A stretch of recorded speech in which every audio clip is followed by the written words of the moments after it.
It was here, in this ballroom, on this night, and as I exhaled slowly, my chest steady, I realized destiny had just stepped into the room. To understand why my brother's words cut so deep, you'd have to go back 15 years. The day I graduated from the United States Air Force Academy, I stood at attention in crisp whites under the blazing Colorado sun. My family wasn't there. They thought I'd dropped out, abandoned my dream, failed. The truth was that only weeks later, I received my first assignment in military intelligence. From that day forward, silence became part of my life. I signed stacks of classified documents. I trained endlessly, learning how to live in two skins: Claire, the ordinary woman, and Claire, the officer whose missions would never make the news. Meanwhile, my family spun their own story. My mother, Margaret, whispered to relatives at every gathering, "Claire's still working service jobs. It's embarrassing. I keep hoping she'll outgrow it, but she's still just a waitress." Michael, on the other hand, carried himself like royalty. While my sister's slinging coffee, I'm closing real estate deals. I'm the one who made it. He became the golden child, while I was cast as the failure. At my grandmother's funeral, I stood in a plain black dress by her casket when my Uncle Frank leaned in, loud enough for everyone in the pews. "That's Margaret's oldest, 41, and still serving coffee. Pitiful." Laughter rippled down the row. I bit my lip, said nothing, but inside, something cold and final snapped. A door closed in me that day, and I knew one day they would see who I really was. I lived in a cramped two-bedroom apartment in Arlington, drove the same Jeep Wrangler I'd had since college. To my family, it was proof I lacked ambition, that I'd wasted my potential. What they didn't know was that I was a commander in Air Force intelligence, coordinating joint operations with Navy SEALs, the CIA, and units across 3 continents. One summer, I was in Somalia, working with hostage rescue teams. Another year, I sat in a pitch-dark room directing drones across the Syrian border. And yet, whenever I came home, all I said was, "Government work, just paperwork." Hidden beneath my bed was a safe. Inside, folded in heavy cardstock, lay a letter from the Secretary of Defense, its seal pressed in deep red ink. It commended me for successfully coordinating the mission that saved 12 American lives. I never showed it to anyone, partly for security, mostly because I no longer believed my family would feel pride, only disbelief. So the 2 lives ran on, side by side. One life where I was Claire, the disappointment, the eternal waitress. The other where I was Commander Donovan, making decisions in the dark that held lives in the balance. And tonight, as Michael turned me into a punchline in front of hundreds of guests, I felt those 2 worlds colliding. The truth was done hiding. The ballroom glowed with golden light, the soft swing of jazz floating through the air, while champagne glasses clinked in practiced rhythm. From my table at the far edge of the room, I tried to steady my breathing, my smile fixed in place. Michael stepped up to the podium in his perfectly tailored tuxedo, radiating the smug confidence of a man who had never been told no. His bride, Stephanie, sat glowing at the head table, her hands folded neatly in her lap. "Thank you all for being here tonight," Michael began, sweeping his eyes across the sea of guests.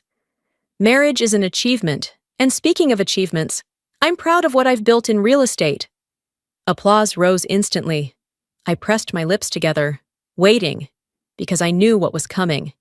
His voice shifted, dipping into that cutting tone he reserved for me. "And then there's my sister, Claire. For 20 years, she's stayed loyal to just one role: waitress. We all love her, of course, but sometimes I wonder, if she had just a little more ambition, maybe she'd have done something with her life." Laughter flickered across the room, awkward, polite, but sharp enough to sting. My eyes lifted and found my father. Thomas shook his head slowly, disappointment etched into his face. It pierced deeper than Michael's words. Then my gaze shifted to Stephanie. She looked at me with uneasy eyes, her smile faltering. Even she seemed embarrassed by the cruelty. I didn't flinch. I set my glass down gently, lips curved into a calm smile, and then I turned my head toward the ballroom doors, where I knew Captain Alvarez stood watching. I slipped away from the table and pushed open the doors to the terrace. Cool air swept across my face, carrying the hum of Boston's city lights. Skyscrapers glittered against the night sky, reflections trembling like shards of broken mirrors on the Charles River. I pulled out my phone and typed a single message. Need to talk. Meet me outside. Within minutes, Captain Daniel Alvarez appeared. Tall, broad-shouldered. His white dress uniform gleamed under the terrace lights. His eyes narrowed when he saw me, cheeks still flushed from the sting of humiliation. "Claire?" he said, his voice low, heavy with anger. "You're the one they called a waitress?" I nodded. 15 years, Captain. They've never known the truth." His hand gripped my shoulder firmly. "You don't deserve this. Tell me, what do you want me to do?" I drew a steady breath. "All I want is the truth. No embellishments, no grandstanding. When the moment comes, let them see me for who I really am." His eyes burned with a restrained fire. "When the time is right, I'll speak. Trust me." I walked back into the ballroom, the music swelling again as Michael entertained a circle of guests with stories of million-dollar deals. He laughed easily, oblivious to the storm forming in the room. I returned to my seat, lifting my glass once more, my face calm and unreadable, but my heart pounded with anticipation. Tonight, my two worlds would collide, and nothing would ever be the same again. The music faded, and the MC invited the groom to speak. Michael strode to the center of the ballroom, microphone in hand, the spotlight glinting off his black tuxedo. He lifted his chin as if the evening were his stage alone. "Thank you all for being here tonight," he began, voice brimming with confidence. "Marriage, career, success, none of it comes without effort and ambition, and I believe anyone can achieve greatness if they dare to dream big." Applause swelled across the room. I took a sip of champagne, steady and silent. My stomach tightened. I knew exactly what was coming. Michael turned, his eyes landing on me. But then, there are those who choose to stay in their comfort zone, like my sister. "Claire!" He paused just long enough for the crowd to shift toward me. 42 years old, and still loyal to just one job. Waitress. We love her, of course. But sometimes I wonder, if she had just a little more ambition, wouldn't her life look different? A ripple of whispers coursed through the room. Some guests lowered their eyes, unwilling to meet mine. Others forced uneasy smiles. From the head table, my mother laughed thinly, adding, "That's just how she is." Her words sliced sharper than Michael's. My hand clenched around the stem of my glass. Every part of me wanted to rise and speak, but I held my ground. Just a few more seconds. I inhaled slowly, eyes sliding to the corner of the room where Captain Alvarez sat upright, his gaze steady, waiting. Michael's voice grew louder, riding the attention he craved. "So let's raise a glass to my sister, our eternal waitress, who has spent her whole life serving—" He lifted his champagne high, expecting laughter. Instead, a single voice cut through the silence, sharp as a blade. "Stop talking." The ballroom froze. I turned toward the sound. Captain Daniel Alvarez rose to his full height, his white dress uniform gleaming under the lights. The air seemed to lock in place. He stepped forward, his voice carrying with unshakable authority. "The woman you just mocked as a waitress is Commander Claire Donovan, United States Air Force Intelligence." Every murmur died instantly. You could feel the weight of the words drop like stone. Then came the blow that silenced even the skeptics. Only 8 months ago, she commanded an operation that rescued 14 American hostages from Yemen. The mission was flawless. 0 casualties. The sharp crash of glass rang out. My mother's wine goblet had slipped from her hands, shattering across the hardwood floor. Her face drained of color, her hands trembling. Michael stood frozen, his complexion shifting from flushed red to a ghostly pale. Beside him, Stephanie's mouth fell open, her eyes wide with shock and disbelief. Captain Alvarez's tone never wavered.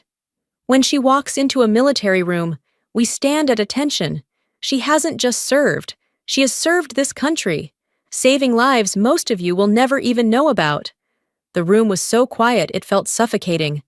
My heart pounded in my chest, steady and certain. 15 years of silence had just been torn apart in a single moment, and nothing would ever go back to the way it was. The air in the ballroom thickened until it felt heavy enough to choke on. Every gaze locked onto me as I pushed back my chair and rose to my feet. My legs were steady, my voice calm, carrying across the silence like a bell. "I'm Claire Donovan," I said, each word deliberate.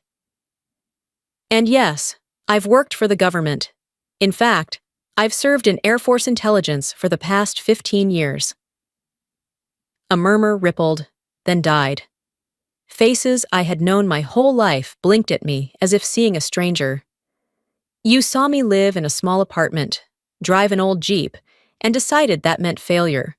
The truth is, I live modestly because I'm gone for months at a time. I need a car that will start after sitting idle, a home I can walk away from when duty calls. You saw the sunburns on my skin and thought I was working at a beach cafe. In reality, I had just come back from Somalia, then Yemen. A sharp exhale sounded from the back of the room. I let it hang before continuing. "When you called me a waitress," I said, locking eyes with Michael, "I was commanding missions that saved American lives. When you mocked my lack of ambition, I was making choices that shaped national security." I turned toward my parents. "Every time you introduced me as your shame, I was returning from operations no one outside the government will ever know." I stayed silent because of the oath I swore. But tonight, that silence ends. The ballroom fell utterly still. My Uncle Frank stared at his shoes. My cousin Janet's cheeks flushed crimson. And Michael, he stood frozen, hollow-eyed, his confidence stripped away, staring at me like the ground beneath him had just collapsed. Michael's lips moved, but his words tumbled out broken, stripped of the bravado he wore so easily minutes earlier. "Claire, I'm sorry. I didn't know." His voice was thin, almost pitiful, and no one leaned in to hear him. Around him, the wedding guests stood stiff, their polite smiles gone. Stephanie, his bride, remained at his side but didn't touch him. Her face had gone pale, her eyes hollow. When she looked at him, it was with the sharp, cold realization that she had tied herself to a man who thrived on belittling others, especially his own sister. I caught the faint tremor in her hands as she clutched her bouquet, and I knew whatever illusions she'd held about him had shattered. I turned away, unwilling to give him the comfort of my gaze. When the last toast ended and the band struck up another round of music, I slipped out of the ballroom. The hum of voices rose behind me, but it no longer had power over me. For the first time in years, I felt lighter. The sound of hurried footsteps followed me into the quiet corridor. My father's voice broke the silence. "Claire, wait!" I stopped. He caught up, his chest heaving, his eyes wet. This was the man who had once looked at me with disappointment carved deep into his face. Now his voice cracked, heavy with regret. "I'm sorry, Claire. I've been blind for too long. Tonight I've never been prouder." I held his gaze, steady. Even as my chest tightened, my mother, Margaret, came next, her hand trembling as it closed around mine. "My daughter," she whispered, her voice brittle. "I was wrong. I told myself lies because they were easier than not knowing. I'm so sorry. Please forgive me." I let her words settle, then answered, calm and unshaken. "The truth doesn't need permission to exist, but thank you for finally seeing me." They both wept, and for a moment, we stood in silence, the three of us caught between past wounds and the fragile chance of repair. In the months that followed, the ripple of that night spread through the family. Word trickled down first in hushed phone calls, Then, in louder whispers at gatherings, Stephanie filed for divorce. The papers signed before their first anniversary. People in Michael's business circles whispered with disdain. That's the man who mocked his sister, the Air Force commander. His reputation curdled. Clients drifted away, and the shine of his empire dulled. For me, life took on a different light. My father began inviting me to lunches with his old firefighter friends. I heard him introduce me with a pride I never thought possible. "This is my daughter, Claire. She's an intelligence officer." The words carried a weight he seemed to savor. My mother threw herself into volunteer work with military family support groups. "It's the least I can do," she told me once, eyes soft with guilt. I missed the chance to honor my own daughter. I won't make that mistake again. I knew then that the balance had shifted. The shame that had once been mine was no longer resting on my shoulders. It had been returned to those who had cast it there. And I carried only the truth, finally, openly, without apology. On a crisp autumn morning, sunlight spilled through the windows of my Arlington apartment, glinting off the Charles River in ripples of gold. The air was cool, the kind that made every breath feel fresh, like starting over. On the small wooden table by the window, I had placed something that had once been hidden for years, the commendation letter from the Secretary of Defense.